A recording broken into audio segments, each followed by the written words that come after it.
ebya Bank of Uganda ensimbi ezabbiddwa ne bagamba mbusimanya waliwo yazibbye nazitwala mu Asia ati no gujja bagidde kubanga obujulizi bweyongedde okuvaayo Bulumika General Museveni ne basajja byakozeseza okulaba nga babba ensimbi z'omusolo zino mbwagenda zikozesa mu campaign nozuwa bano bamafiato bafiato abatagisa obinaabina bono balwanyise n'okuba Kyagulanyi Center mu Robert Bobi Wine n'okulaba olukwe n'okumujjambula mu obwenzi kati no bwino wuuna avuddeyo n'abani abazitolosezza zakasweti bulungi njala tandika olwayi mutegeere obubbi bwa Museveni n'obufere bwe batadde mu ggwanga ebizibu olwaleero we twogera ebigambo bino eggwanga lya Uganda liri mu bbanja lya busiivu 94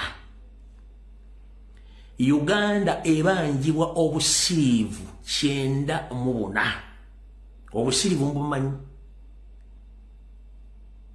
nkiddamu Uganda ebanjibwa obusiivu 94 lyebbanje libanjibwa Uganda obusiivu 94 kiba kitegeeza automatically buli Munnayuganda olwaleero wakusasula milioni 3 weddu bugule zotagulangako wadde kilo ya sukaali wadde ekibiriiti olwaleero wono wenjogera Uganda ensi Uganda ebanjibwa obusirivu 94 mu luzungu baziyita trillion 94 trillions zibabanja Uganda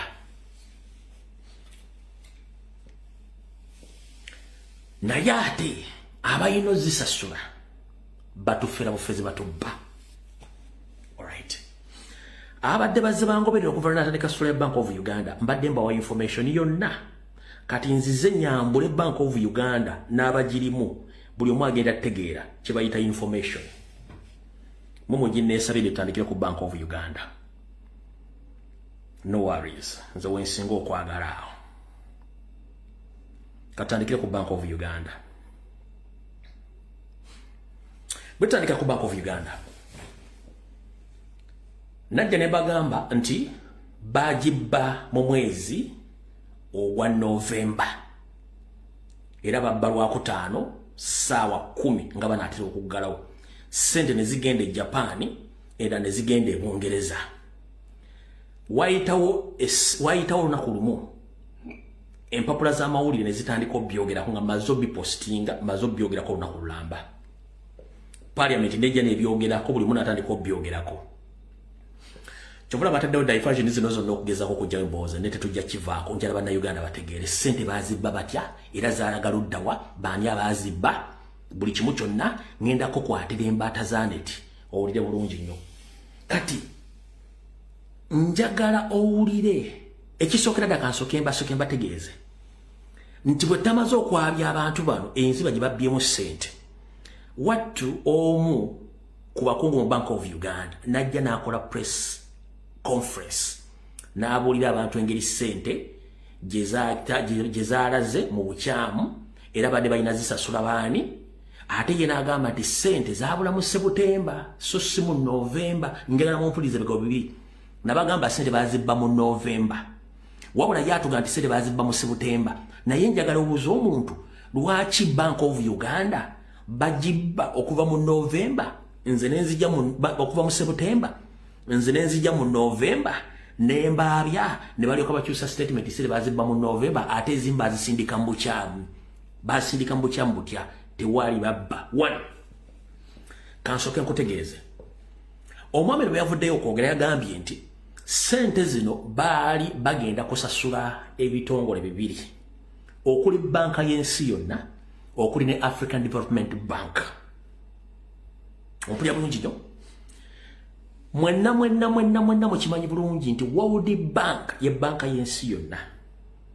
ebeera ne representative waayo mu buli central bank y'eggwanga mu nsi yonna gwe tuyita World Bank representative abeerawo mu banka y'ensi yonna gyebeekolagana nayo kankidde mu kitegeere banka y'ensi yonna gye tuyita World Bank ebeera ne representative oba omusigire abeera ajja n'atulira ddala abeera n'ekifo kyankalakkalira mu banka enkulu y'eggwanga eyo so Bana Uganda, World Bank, a representative mu Bank of Uganda, alina office yenkala kalira nga tavaawo. Bwe bagenda kusaba sente mu bank, bwe bagenda kusaba sente okwewola, omwami ono gwe bayitamu n'atambuza okusaba kwaffe ne kugenda mu World Bank sente bazisindika. Era Uganda ebegera okusasula ebbanja, etegeeza omwami ono n'abawa details ne basindika sente ne zigenda mu World Bank okusasulako bbanja eryo. Mumpuliriza bulungi nnyo. Endala yagambye nti badde bagenda kusasula ku African Development Bank. One, African Development Bank ensi yonna egimanyi era details engeri gye bazisasulamu onotifying omuntu ku lunaku bwe luti saabwe ziti ngenda kusasula sente zo. Engeri gy'ogenda omusasulamu emanyikiddwa. Address, amanya, account sente kwe zigenda n'okuzifollowinga gye ziraga, era sente bwe zisindika ng'osindise mu mannya makyamu zisobola okuga nti sente osindise ku mannya makyamu n'akawunti nkyamu. Kati njagala owuliza abasajja bano ababbi mbakukwatire gw'onoomanya ky'onompa. Tusimbudde video ya dakiika 4 ne sekendi 5 ng'omwami ono alimba. Njagala osooka osome facial expression, body language, ebigambo byayogera, osooka okakasa nti abasajja babbi baatufuulira ddala basiru. Wulira bulungi nnyo.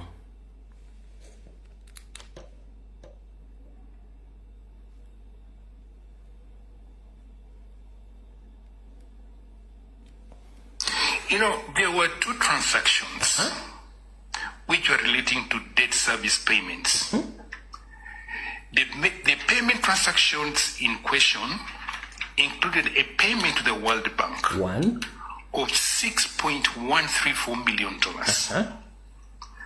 which was instead paid to a company called Roadway Company Limited through a bank in Japan called MUFG. All right. Akugambye mu nteekateeka ya ssente ezo okuzibba balina enteekateeka ya kusasula ebitongole bibiri okuli African Development Bank ne World Bank. Ompulira nti era ssente zino baali bagenda zisasula okuyita mu banka ye Japan, naye mbagambye nti World Bank erina representative mu Bank of Uganda. Era representative oyo akola transaction zonna on behalf of World Bank, okusaba sente ez'okola n'okusasula sente ez'osasula mu World Bank. Kati buuza omusajja ono agamba nti yasoma oba alina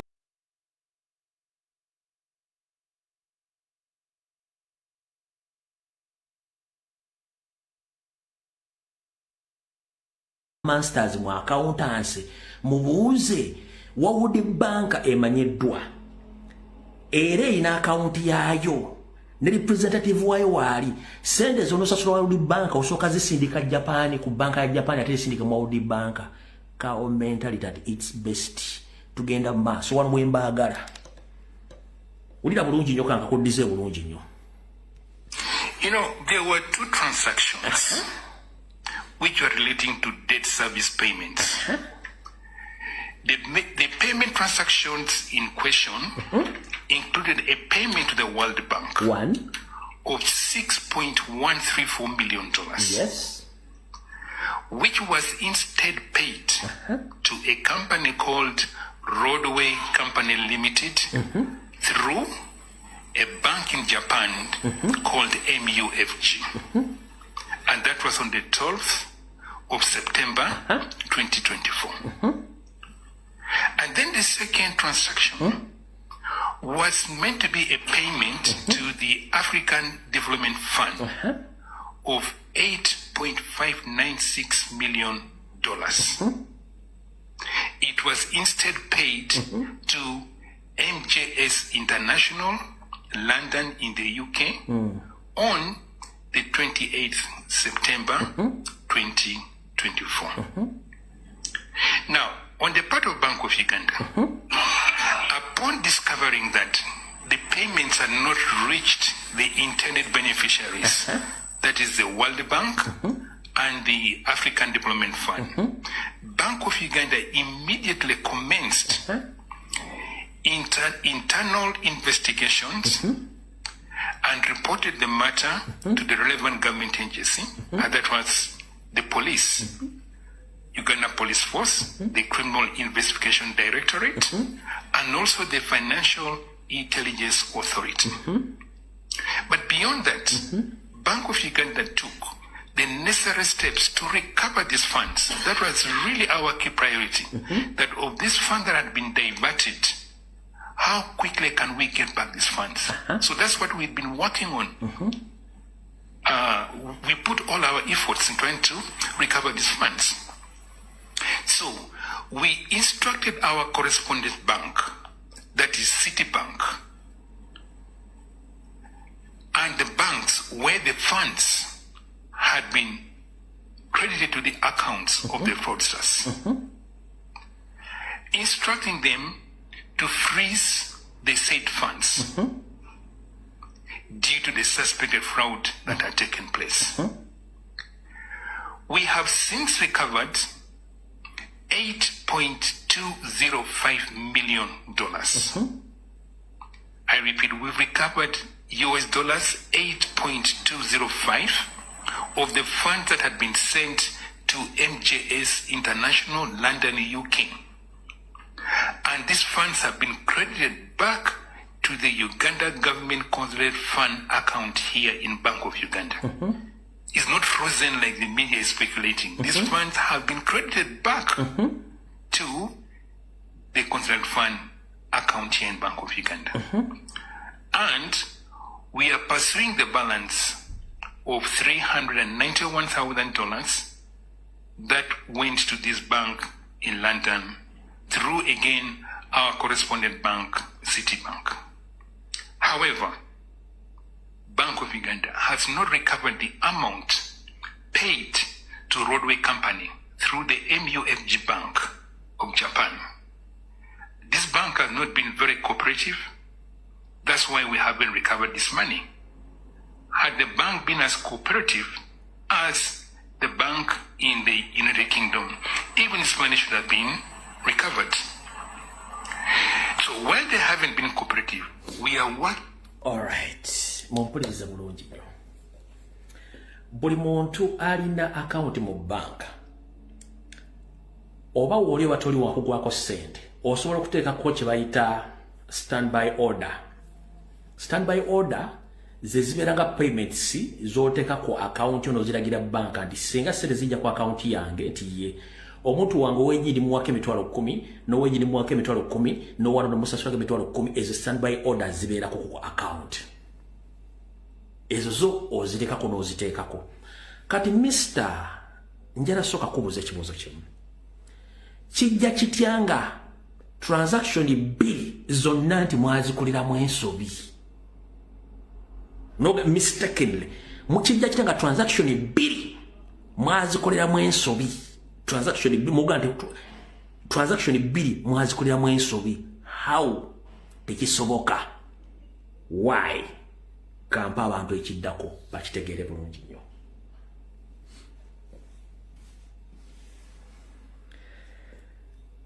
Mwenamba gambye nti World Bank erina representative mu Bank of Uganda mwali. World Bank representative nga tannayogera. Nabagambako nti sente zisinga obungi waliwo kye tuyita World Bank ezikulaga ne bank ez'enjawulo. Nabagambako Citibank bwe nali nkola statement yasoga ngabaga okubba sente zino. Ompulya bulungi nnyo. Bw'oba ogenda kusasula World Bank, lwaki ate sente osooka zisindika Japan? Ate Japan ne zisindika e Bungereza. Kati bannange kandi bavire ku ntono mu lutegeere bulungi nnyo.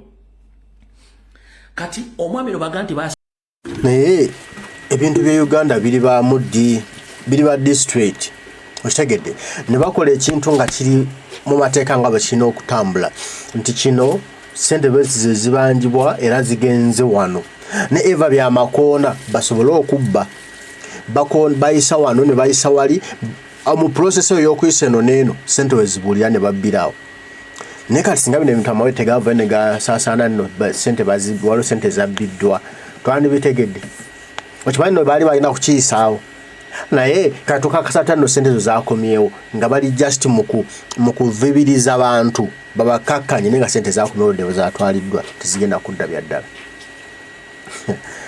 Uganda kama watu abakulembeze sindika sente enkyamu nezigenda ebongereza sente zagambe zasooka okgenda kansoke enzibanyonyole kuba buli kimu details zonna nzirina kansoke nsooka nkibanyonyole.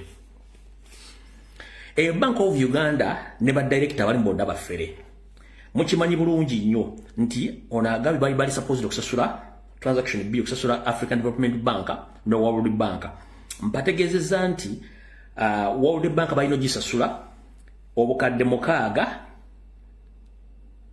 obwadde n'obusente bugwamu naye sente no zakomekkerezebwa zisindikiddwa e Japan ne zigenda mu kampuni gye bayita Roadway Company Limited. Roadway Company Limited eno eri registered mu Bwongereza ne eri registeringiddwa nga Roadway Limited eyina direct ogu nenga direct ono a owning companies lunana asatu mu mwenda mbakiddamu kampuni eno gye bagamba ey'Ebwongereza bagita Roadway Company Limited eri mu Bwongereza nenga kampani eno eyina director ali ogu nenga director ono already ayina companies eziri registered ebwongereza ziri 839 naye nga company gye basasula sente eno gye bagaa nti basindika sente mu bukyamu company eno it doesn't operate eri dormant right now. Company eri dormant right now tekyakola tesasula na misono Bwongereza era tekola na business katono gyagamba nti bagisindika mu sente era mbu tebakooperatinga no kati company gyayogerako eya Roadway kati kamba we information ekwata ku Roadway mujja kutegeera.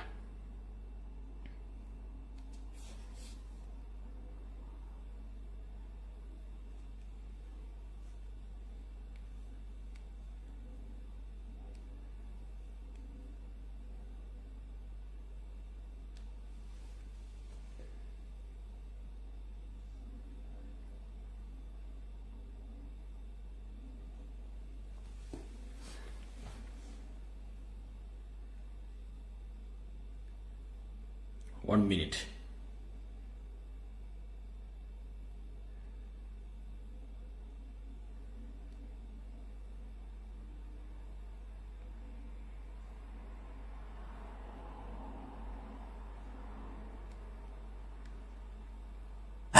Yatuwa Uganda yatuwa nnyo.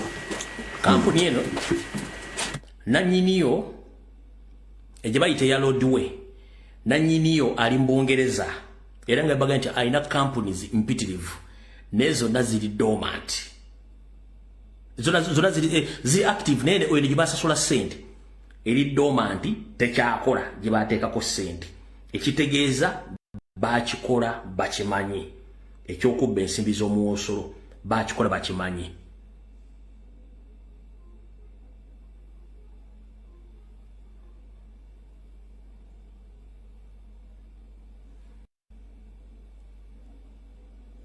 Kati gano ge maka agali ebwongereza aga nanyini kampuni eyo gye boogerako wano address yeyo nanyini nyumba eyo ye nanyini kampuni sente z'eggwanga we zaagenda nanyini kampuni awo zonna kampuni ezo nanyini zo wasibuka omanyi bano ngenda bakwabiza nga nenabo gisimufungize buli omu ategere kyalina okubeera.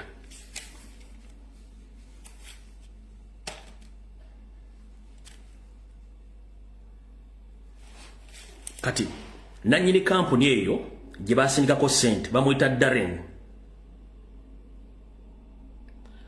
Nanyini kampuni eyo bamuyita Darren. Kati Darren oyo eyo address y'ennyumba gye mbalaze. Naye ekisinga okwewunsa ky'ogenda okutya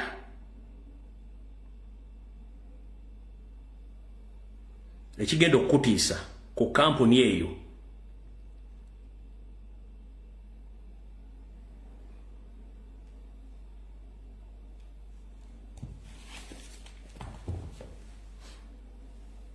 yeyo era ge gamanya gene kampu na buli kimu kyonna mubira bulungi nnyo bogenda ku details nogenda mbagenzi munogenda mbantu abasobola okuyingira mu bisenge kulaga nti government.uk find the update company information nanyini omita Darren Siemens eno ye total number of the appointments aina companies 839 omwami bamuzaala October 1958 company Metro Star Limited a number mu bracket eri 16119850 company status eri active correspondent address 35 Faiz Avenue London England N11 3NE active role director appointed on 5th December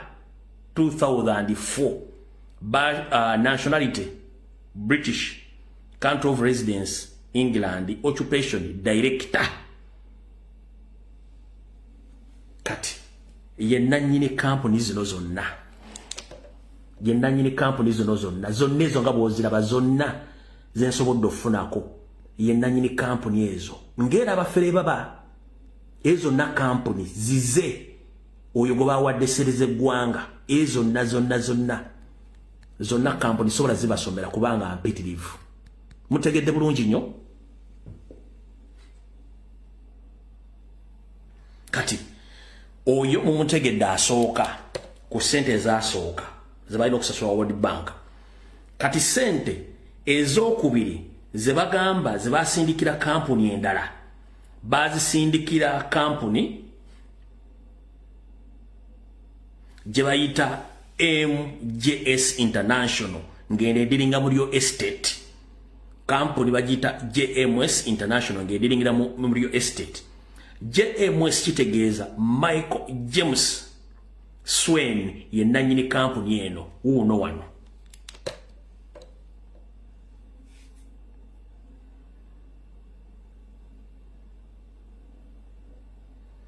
Yoyo naye omanyi ekisinga okusesa Michael James Swain yazaliwa 1905 nafa 2023 lo yafa kitegeeza mufu mugenzi takola ki taliyo kati ateka no kancha mudde nanyini company go bawadde sente yafadda kitegeeza ne company zisali mu existence so kwa mashaluwo natu go bawadde yafadde saba bawadde omulambo sente Uganda katemba mwerero no film ya Nigeria oba ulira ebimukwatako nebikwata ku company ye.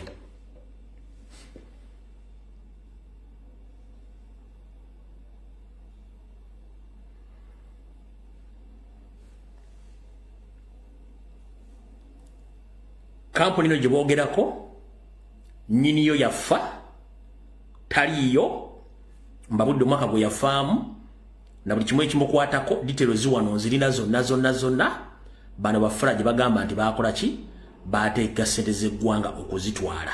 Kati kitegeeza nti abasajja bano bo eggwanga balibbye bulungi nnyo kubanga the profile gye basobodde okutusindikirako wano ya Milton Police Service, London Ambulance na buli kimu kyonna nebikwatagana ku address eno bagiyita corner ME Hassel Senior Corner in Northern London, St. Pascal Corner Court, Camera Street, London, N1C4 PP.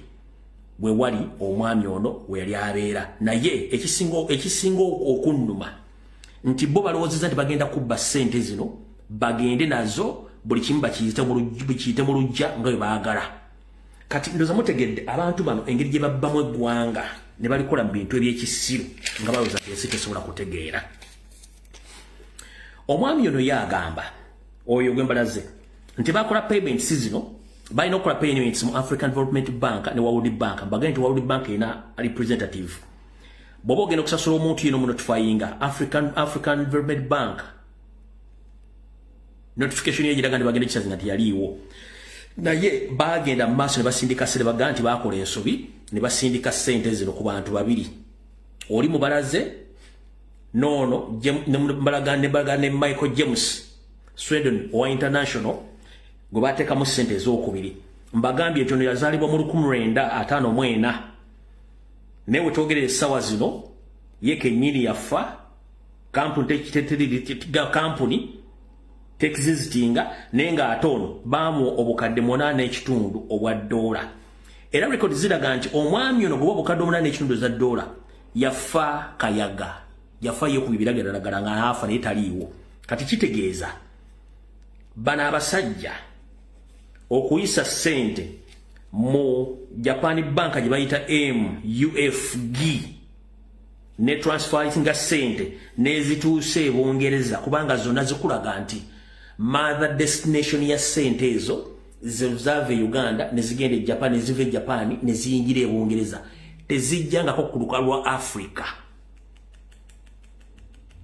Siro that African Development Bank operating in UK. So that World Bank operating in UK. First and foremost, Bank of Uganda, it's the national treasury. Nti ekola direct transaction account to account. Nga zili officiated. Sente zino zali officiated by Museveni and the Minister of Finance, neba Board of Directors and Bank of Uganda, neba basente zino. Kubanga mbaga Bank of Uganda ina representative akola transaction zaayo. Kati ongambo tyanti sente zosola World Bank wasoka zisindika mu Japan Bank gye bayita MUFG. Nezimala nezive Japan nezigende Bungereza ku mwami gwe bagambye. Neziwali ogenda okusindikira African Development Bank nazo nozisindika mu banka yemu era nezikyama nezigende Bungereza era ku agent waabwe omulala ne bagamba bazili coverings gwe fe twategedde mu November nga gwako gwotugama transactions zaliwo mu September oli musiru. Kankabadizo muliko mutegera basajja bano okumanya akamanyiro kakuze. Mulya bulungi nnyo. Mulya bulungi nnyo. You know, there were two transactions which were relating to debt service payments. Debt service payments. The payment transactions in question included a payment to the World Bank Yes. of $6.134 million, which was instead paid to a company called Roadway Company Limited through a bank in Japan called MUFG. And that was on the ensobi esooka ne bagikola seza World Bank ne baziwa Roadway enaga nti bakola ensobi nga bayita mu Japan Bank ensobi emu agenda kusomera ensobi ey'okubiri mu lunaku lwe lumu. Linda kakazi katono. Actions in question included a payment to the World Bank of $6.134 million,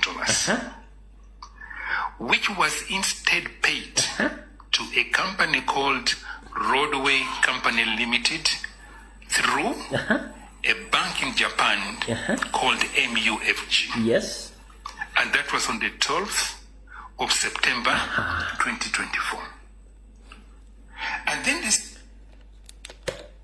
12 September 2024 ono lwagamba nti lwe bahakulwa ensobi ne basindika sente mu bukyamu nga 12 omwezi ogwe-10/2024 nze okujja ku breakinga information nagibreakinga mu November wiiki esemberayo ddala.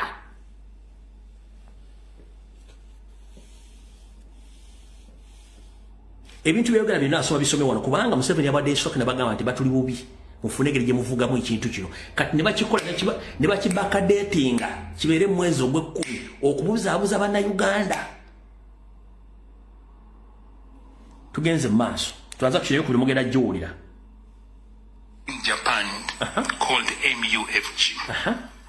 And that was on the 12th of September 2024. And then the second transaction was meant to be a payment to the African Development Fund of $8.596 million. It was instead paid to MJS International, London in the UK. Ono katemba kibatwalanga abasiru ennyo. Sente zino okuweebwa World Bank ate zigenda zitya mu kampuni y'obwannannyini. World Bank kye kigambo kimwali mutalaba account ya World Bank gye mwali mutalina yali babuzeeko mwaji mistakinga neeno ate nga bobo zisindikira zikulaga nti sente zigenda wano ne bono obufere baloza negwe bano bafaya baloza muna nsito na nsirwe kale muswadde. On the 28th September 2024. 28th September.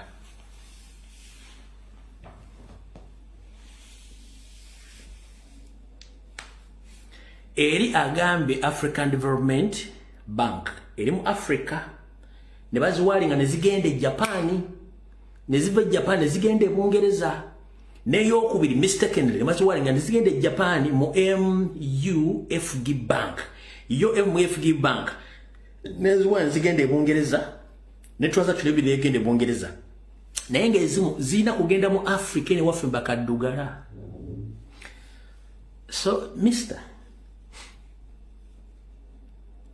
So, when you observe or when you see Ugandans that they are good at drinking and boozing around, you think that all of them are drunkard. We are not drunkard. Sometimes we think because we love our country. And we are responsible to pay back that money.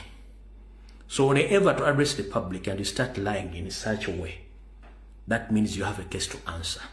The entire government of Museveni, you will pay for all these crimes against Ugandans. Right now, Uganda has a debt of 94 trillion Ugandan shillings, which means each individual or each Ugandan is supposed to pay 3 million.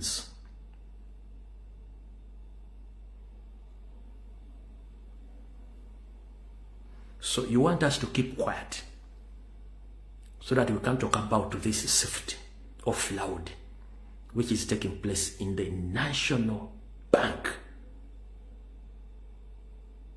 Guys, this is our country and this is our money. There is no way a professional accountant or a professional bank can make two different mistakes.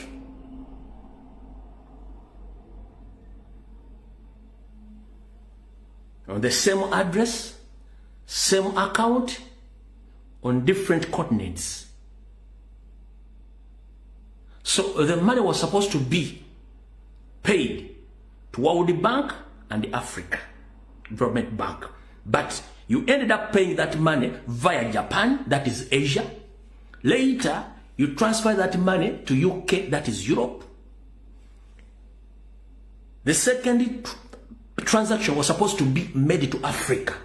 Then the second transaction was also transferred to Japan, from Japan again to UK, that is Europe. So whom do you fool? Stop fooling Ugandans. Bakulu tutegeera. Tutegeera. World Bank tumanyi ku continent kweri. African Development Bank eri mu Africa. Gwate sede zivudde mu Uganda, ati na kino kakipategezebwa na Uganda. Banka ya Uganda enkulu teyeetaga kwebuuza ku banka yonna mu Uganda oba omuntu yenna okukola kye tuyita okutambuza ssente. Nedda. Ekola bukozi neteekamu amannya address n'omuntu gwesasula sede nezisindika zigenda ku account ne bazifuna. Kati bano ogamba ati sede yasoose zisindika Japan ate Japan nazisindika e Bungereza. Please mutubalemu ku magezi nti tutegeera. So bannayuganda mutegedde bulungi nnyo.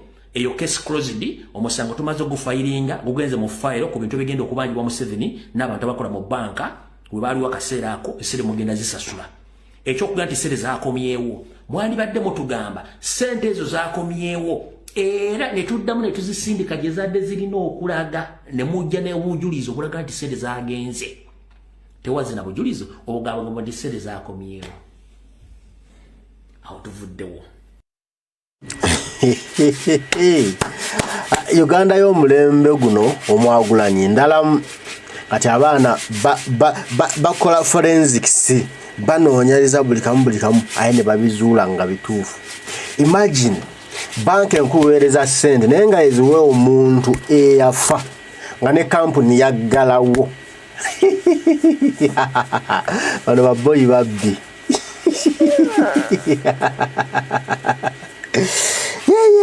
okimanyi singa tetuba kuba nduulu badde bagenda ziyisaawo naye nopane kati ate wali garanti nti nno zaakomyewo basa okugeta abantu just to cool fire okuvubiriza abantu baleme kuyomba nnyo okitegedde naye nga sente omukulu bazitutte balina zikozesa byabwe kugabirako bano bafinito okugabirako bali abakolakali bano balwana Kyagulanyi abo sente zigenda mu abo kati bagambe tuzijjeyo tutya tuzibuze enkanye bwe tuti tuzigabe tumere tugambe zaakomyewo naye how can you prove tino zaakomyewo kati gumna Uganda buli kumacha kera ngo manti no eggwanga lifukulemberwa bubi lino okukyusa obukulembeze obwana obukulembeze obulungi n'ensimbi z'eggwanga zimanagingibwa nga bwe zirina okumanagingibwa nezikuyamba okukulakulanya ensi yo okufuna resources n'okulagalira mu ggwanga lyo.